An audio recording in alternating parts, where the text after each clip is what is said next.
Good morning, Chris. How you doing? Hey, good morning. I'm great. How are you? I'm great. This is Brian Jones. I'm here with Chris Hood, professional options trader, world's most interesting man. How are you? That's I've missed you saying that, man. I don't get that from the family. So all right. We thanks, had man. last Every week. day. I know I was under the weather, so we didn't get an episode up last week. Apologies to everybody, but we'll try to make up for it with information in this one. So Good what's stuff. going on with the market? What are we going to do here? Is this thing going to tank all the way down, or is it? Man, you know what? It's been hard to trade. Okay, so here's the thing. For day traders, it's been an absolute nightmare because it's just choppy. You know, every time you get a signal breakout to the upside, we come back. Every time we go down, we come up. It's been hard. It hasn't been easy for a lot of people. Are there signs of things? Yes, there are. And this is something where if you get wrapped up in the negativity of the preceding 5 weeks, you might miss these things, right? So let's talk about a couple of things that we see. So here I've got is one of my day trading charts. Let me put it up on the screen so that you guys can see it. This is the fundamental starting point of where we do our analysis, right? So one of the things that we've seen, we've got this range that's formed. We've got these red levels of resistance, these green levels of support. We've got some long triggers. This trigger was yesterday morning at around 9:30 at the open. The stuff at the bottom is pretty much our intraday stuff that we watch, the 1 minute and 2 minute futures. But this is the 375-minute chart. I got an email from a person asking me why I trade such obscure time frames. 12 minutes, 375, 49. Why don't I do the normal that everyone else has? And I'll tell you why. 99% of the day trading market doesn't make money. All right. They don't make money because they all do the same things. All right. Everyone trades exactly the same. They all read the same books. They all put their stops at the same place. They all get their entry points at the same point. Everything's the same. There's no difference, which means as traders, you have no edge. If you're doing what everyone else is doing, you have zero edge. This is not a zero-sum game in the sense that someone's going to win and someone's going to lose. Unfortunately, in this game, nearly everyone loses. All right. There are very, very few people that make money in day trading. So if you're going to day trade, you first have to decide how you're going to create your edge, right? Your edge comes from a couple of factors. One of them is speed. All right. So if you've got very quick fingers, you're able to get in and out, you can scalp, you can create an edge on that scalp. Not everyone can do that, right? I know at my age with my reaction time, there's no way I can scalp. It just doesn't work. It's never worked for me. It's not something I enjoy. Some traders love it. Some people are built for it. I'm not, right? So the first thing is you have to decide the time frame you want to trade. The second thing you have to decide is, are you going to be trading momentum? Are you going to be trading technical breakouts? You have to decide what type of strategy you're going to follow, because if you just follow everyone else, this is why I'm against these massive communities where, everyone's sitting in a room that's the blind leading the blind, as far as I can tell. If no one actually has a plan and you're going into a room and you're just going to listen to what other people are saying and do what they do without the necessary work and planning, the chances of your success being sustainable are zero. Okay, it's just not going to happen. So a lot of people spend a lot of money sitting in these communities without necessarily doing the work that's needed in order to be successful, right? So they don't have a system. They're just basically relying on someone else sending a message across an open public wave and then trading that. Then what you've got to decide is the trigger system you're going to use and how reliable it is. And this is the thing that I focus a lot on is, if I know historically that a particular system or a particular setup has worked before on a stock, right. I know how long a trade actually is, and I know what size move that signal can generate, I can size my trades appropriately and I can manage appropriately. So here you've got a combination of some of the tools that I use. So here I'm using a particular signal. It's given me a long trigger. I've got my support lines in place. We've already bought our option. We know exactly what we're trading. We're trading SPY from here. We're looking for it to go there. We've got various trigger points that we've already established across the journey, right? So as the price hits those levels, we'll either be adding to our trade taking from our trade, boosting it, whatever you want, adding another leg to the trade, etc., etc., as we move on this journey from here to here. Now we know that this signal, this long trigger, has a win rate of 33%. Now this is interesting because I do a lot of development of robots. And with those robots, what we find is that humans can outperform the robot in the short term. In the long term, the robot will always win because of the consistency of the application of the rules. So why can they outperform in the short run? Because the robot will follow, let's take, for example, this one is a pretty accurate one. So here was a short signal, right? The human being would come in and their actual exit trigger would more than likely have been, on a human basis, that candle here, this purple candle. So in our world, a purple candle often indicates higher prices within 3 to 5 bars. So even though we had this change of the volatility band there, we never broke the resistance line, right? So this green was red before. It's only because the price is now above that it's now green. Before this was red. So as this falls down through the red, for us to have exited the short, we would have had to have broken to the top side of this red box, right? We would have exited there. As we come down, the short trade works out, that purple candle forming a new base, and then this green volatility band that got created there, that would have been our exit area. So the robot would have exited there because that would have been the condition of exit, but we would have held on a little longer. It's because visually we can see sometimes a lot more that would go into the rules. If we applied the rule, the frequency of our trading would actually diminish. It would come down, right? Remember, when you're trading on a set of rules, the more rules you have, the less trades you're going to get. So there's this balance that you have to have between conditions and opportunity. You can't have 55 conditions and then expect to trade every 4 minutes. It's just, you're never going to have that situation. Robots don't tend to adjust trades no, or things like that, where you could be profitable to like cut your losses or add yes. to trades as well. We've built in some of our robots that we use. We've got some that do add-ins. There are some stocks where adding in makes always the best sense. There are some stocks that don't benefit from that at all. But being able to know which stocks benefit from we call them slingshot ads, where you're averaging in or averaging down into a trade. We know mathematically which stocks have always performed better with that strategy. So you can't go in and assume that just because a stock has done X that you can add in and it will be profitable going forward. There is no sort of mathematical evidence to suggest that that always works, all right? Especially on things like options, because options, you've got this declining value curve going down towards zero, right? It doesn't make sense to add into an asset that's got an end value of zero, right? Because then you might just be throwing good money after bad ideas. So adding in, averaging down on an option is not a good idea. Averaging down on a stock sometimes works, sometimes it doesn't. Averaging down on Forex, using the martingale approach can often work. So we mathematically try and look for the stocks that have got the best strategy. You've got to know your strategy when you approach the stock first, rather than just assuming that all stocks are equal and all entries are equal. So this is what separates the traders who make money and the traders who don't. So as we look at the SPY, we've got this breakout above the resistance zone. So this was resistance for a couple of days in this period here, lots of chop that we had. It was hard to trade this because every time you sort of had this breakout move, you failed, breakout move, and then you chop.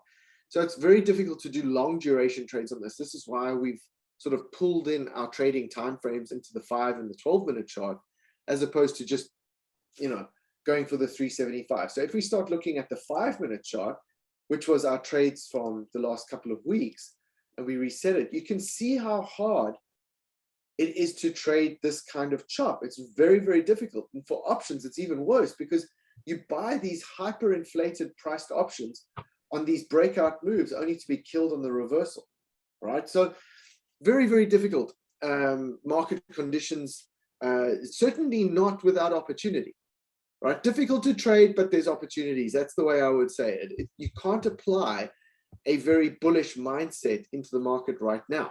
Now, if we go back and we look at some of the longer term sort of positioning that we can see here on SPY. Just give this a second to load. So just while that's, Yeah. go ahead. I'm just kind of curious. So you can shorten your time frames, but you could also lengthen your time horizon too, as well, if you wanted to trade like leaps options or something. Absolutely, you can trade whichever time frames you want. The most important thing that you have to bear in mind when it comes to trading, if I trade a long duration chart, so for example, I have some trades on here on the weekly chart, and you look at this weekly chart. This is SPXL. Let me just change this all to SPY. Give me a second.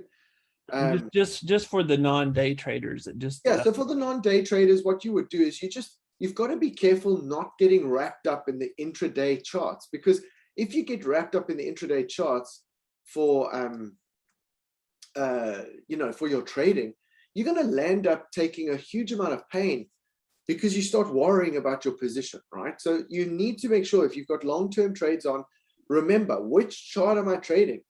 You can't do a trade off this weekly chart here, for example, and then manage it on a daily chart. That's not appropriate at all.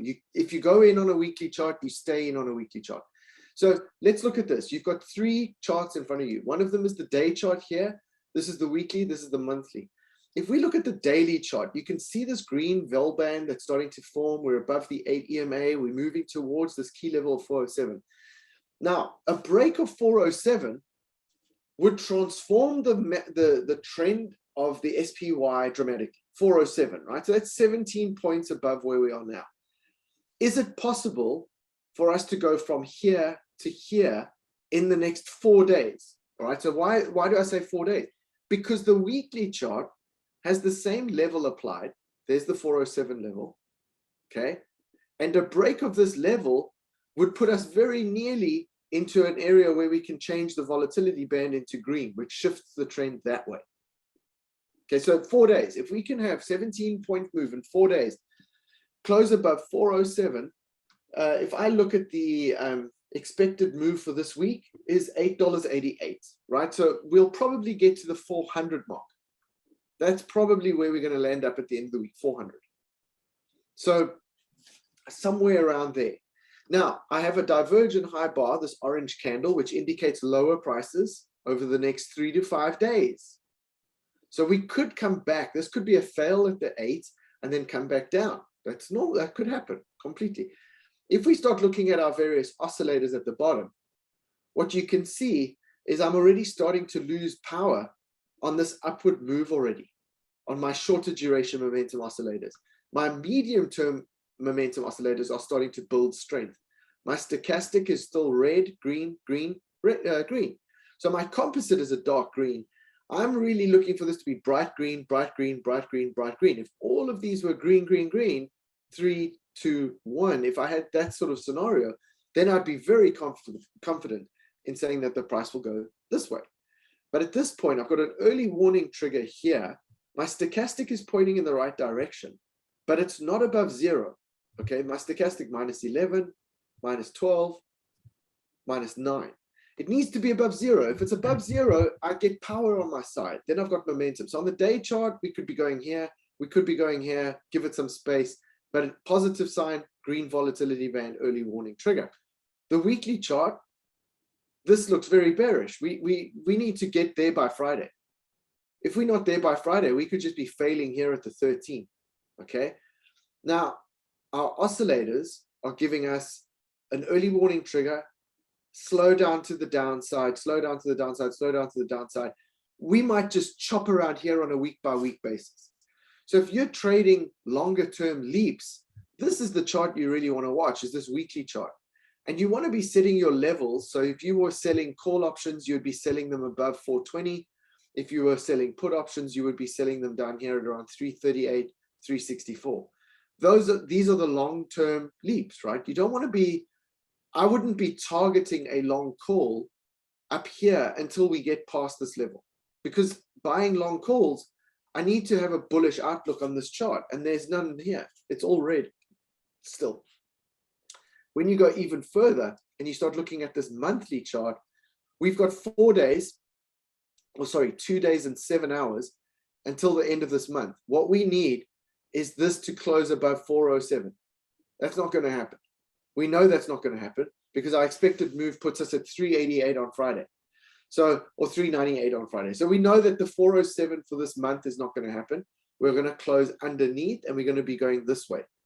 So on the month by month chart, this is the most bearish chart we have. You can see that this is not something you want to be going long on. So if you were doing any leap type trades, you know, selling call spreads somewhere up here would be quite good. Selling call spreads somewhere up here on the monthly 8 would be fine. You can see the stochastic red, red, red, red. It's all pointing in the same direction. It's all going this way, which tells us a very bearish story. So a lot of people will go and do a long-term trade on these two charts and then manage it on this chart. And that's not going to work because they've got they're almost two different kinds of charts, right? So at this point, I would always say, you know, trade safely and with a plan, and trade to your expectation on the chart that you're trading, not the chart that you're not trading. Don't get confused. Right. It's very, very easy to suddenly, you know, put 10% of your account into a trade and then suddenly start managing it on a 30-second chart. You Yeah, know, it's like trying to take a road trip and you have this map of the whole state, and then you get out the city map to figure out where you are. You're like, we should have turned back there. It's like, there's no, that was a street. There's no street there. Like, yeah, it's like, not. The hardest part of trading is keeping your head straight. yeah, The signals are the easy part. I was explaining to people yesterday, a good signal system does not compensate or take away the risk of a bad brain. So if your brain is not built for trading, for what, you know, you shouldn't for 1 second think that your signals are going to compensate for that. You know, I believe that the tools that we use and the signals we have and the setups we have are world class. And, you know, I've seen good, you know, bad traders take our system and mess it up. And I've seen bad traders, or sorry, bad mental, you know, side people really muck up good signals. And I've seen it the other way around as well. So there's definitely opportunities for people. If you're sitting with inconsistent results and you need to sort of filter the noise out, there are a couple of things you can do. Stop listening to these WhatsApp groups and news and all of that stuff. That stuff's not going to help you. Get your head straight around the strategy you're going to follow and then be disciplined about it. You know, all these people, it's very frustrating. You see these people posting stuff on Facebook and Instagram and all of that about moves that have happened. Don't tell me about what's happened. I want to know what's going to happen. And this is how your tools can help you. Rather than, you know, some guy posting some random, you know, P&L shot, you know, oh, I made 20 grand today. Well, why didn't you tell people about that before you made the 20 so they could have made it as well? Like, I just never get it. I never understand it. So anyway, market looks, what, you know, it's sort of, it's a trader's market, but you've got to be careful. Like so, that's, I mean, just again, do you think from do you see that there being, or I know you don't like to forecast, but I'm just kind of curious as to whether you're more biased towards the downside, let's say over the next 6 months, or you're more bullish on the market. I'm market agnostic. I think you have to remain, it is what it will be. There's no, I wouldn't want to take a bias and then put all my eggs in that basket and then get caught short. I wouldn't want to do that. The market opens. I wouldn't want to do that. What I'd rather do, sorry, you're going to hear a whole lot of bells going off now. What I wouldn't want to do is overcommit to one side. Right. I would much rather just say, you know what, the market will present itself in whichever way it wants. And it's up to you as a trader to take that, rather than have a bias and then filter the bias into the market, if you know what I mean. You don't want to be, the market's not going to care what you think. Market doesn't care what I think. It's just going to be what it is. So I'm just going to try and remove all of this stuff. My system is really slow. I get this horrible lag. Well, I think everything's, you know, everything's active on the computers, getting a lot of data right now, and yeah, mine is too. So let's why don't we wrap up then and let you get on with your trading day. Brian, it's, you know, the one thing I would say to clients is try and make sure that you maintain a level of calm in your head. You know, you will benefit far more from having a reliable, tested, proven signal system helping you make decisions than sitting in a Discord server listening to 25,000 people spew garbage. Like, I hate to Oh, say it, there'll be a lot of people out there. There are a lot of haters that say that that's bad. I look at it and I go, what value does it add? It doesn't add any value. If you're a new trader and you're looking to find your feet, the worst thing you can do is go sit in a room with 25,000 people you don't know who probably are in the same boat. well, I think the same thing about people that start jujitsu and they try to learn from a million coaches at the same time. And it's really difficult. You just need to find someone to teach you and a system to follow until you get some basic skills. And then after that, you can sort of pick things from other people's mind. But if you don't have somebody that's your primary coach that you learn the basics from, then it's hard to do anything. Yeah, with trading, you can always take the view of there's always going to be tomorrow, right? The goal of a trader is to make sure that you have the opportunity to come back tomorrow. You have a debrief of yourself at the end of the day in order to make sure that you learn from your mistakes, whatever they might be. And we all make mistakes. Every trader makes mistakes. Anyone who sits around there going, I don't make mistakes, is lying. I make mistakes. Everyone makes mistakes. So what you have to do is make sure that you've got a robust plan, that you're constantly checking yourself as to what your mistakes were, and then changing your plan and adjusting so that you don't repeat mistakes. There's nothing more frustrating than traders who, have got all the equipment that they need, but they just don't use it right. Right. So, No, it is. Well, you can't make them, you can only provide the opportunity. No, and I think at the biggest challenge right now in the market is making sure that if you are I've got a profit-taking signal now on my one trade. Just give me a second. Chris is making money in real time here, guys. You need to get on board here. Let me just do this one. Give me a second. I have a very important point on that. I don't know how to do the fancy stuff. Like we should have like dollar signs flying up on the Zoom screen, but I'm not that tech savvy. Hold on, I had a trade I wanted to put on. This was for 3. Oh, give me 1 second. Sorry. No worries. Hey, we can. There's some valid points that I think I need to. Okay, that's fine. I just want to put this one on. So for guys there, if you're watching this, it's just Chris doesn't just talk about this stuff. He's in it, knee deep in it. So let me explain to you guys what I'm doing. So what we see at the open here is we have this big wicking candle to the upside. We have 46 seconds until our candle closes. What we want to see is a close above this line. If we get a close above this line, you can see my early warning triggers are starting to fire to the upside. There, I've got that green dot. My futures are also pointing up. I've got a squeeze that's fired to the upside as well.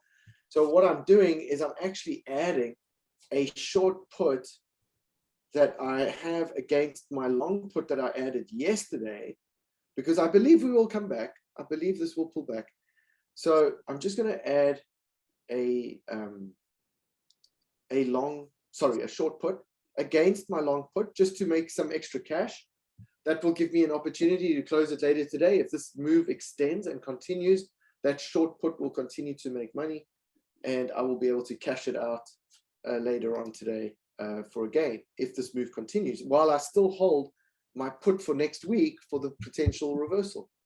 So the thing is, it's all about having a plan. If you have a plan, it's very easy to trade and know what to do, when to do it, right? You don't want to be, trying to short yourself out of opportunities. Just make sure that you always have a plan in place and you will be fine. It's not more complex than that. The hardest problem, you see, we've got a long trigger now on the close of this candle telling me that I can sell my short put. So I'm going to sell my short put, and I'm going to,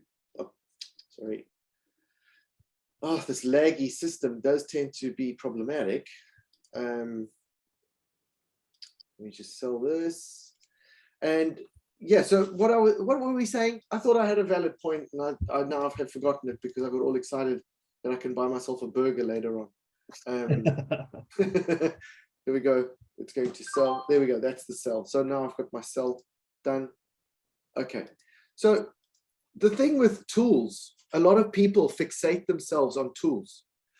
But the thing is, tools can only take you so far. If you take a tool and you have a very high win rate and you've got all of that stuff, you've got this emotional piece in your head. Greed takes over. And what we want to avoid is greed. Greed is the most dangerous thing when it comes to a trader. So, you know, manage yourself. Don't just remember, everyone reads the same books. Everyone really does the same thing. If you're a trader that's just copying what everyone else does, you're not going to get results that are better than theirs. You're going to get what they get. You're going to get what the average gets. And just remember, the average guy loses money. The average guy loses money. If you are losing money, you are average. You're not better than anyone else. You're the same as everyone else. So if you want to make money in trading, you have to do things differently. And this is why we've built the tools the way that we've built them, and that we've tried to avoid getting trapped. You know, everyone who's a trader thinks that they're, you know, pardon the French, this will have to be edited out, but they think they doesn't stink, right? They think that they know everything. They think that they've got all the answers. If you're a trader and you think that, big problem, because you're going to miss the opportunities. Number one, you're not even going to know what you don't know. That's another thing that you have to realize and respect in trading, that there's a lot that you don't know. We learn every day. When we do our debriefs and we start looking at our errors and we start looking at our mistakes, we start realizing, oh man, I didn't realize that this and this together equals that. That's how you get better as a trader. So if you're not constantly improving and seeing an improvement in your results, you're doing something wrong. So, you know, if you need any help, if anyone has anything, please stick some comments in the commentary box. You can follow me on Instagram. I'm now on Instagram. I got committed to Instagram. I married Instagram this weekend. My wife said you have to go on Instagram a little more. So if you want to follow me there, it's WH_trade coach. You can go in and have a look. We usually post, or I post the good trades from the week before in there, and you can see how our tools work, and you can, you know, tag along with us and see how we're doing, which is really helpful. I think for some people want to see that kind of, you know, tool sets and how they work. For us, it's all about these early warning triggers. Here was our early warning trigger. That was on yesterday's close. So on yesterday's close at 5 to 4, there you can see it, 15:55, we got that little green arrow here. We got this green arrow. That was where we went long, 5 minutes before the end of yesterday. There are not many traders who would do that. So, you know, we try and get in before the market starts to move. And there we have the move this morning. Our trade is up. What are we up here? 30% on our trade from yesterday from 5 to 4. Nice. We were 10 minutes into the day. You can now walk away. You've made your budget for the day and off you go. That's how we like to trade, especially if we're trading short duration trades. So best of luck to everyone. That's what you're looking for. Yep. It works. Chris, I appreciate your time, and it's always a pleasure to talk to you. You're more than welcome. I'll speak to you soon, my friend. Absolutely. Take care. Good luck today. Take care, everyone. Everyone, trade safe.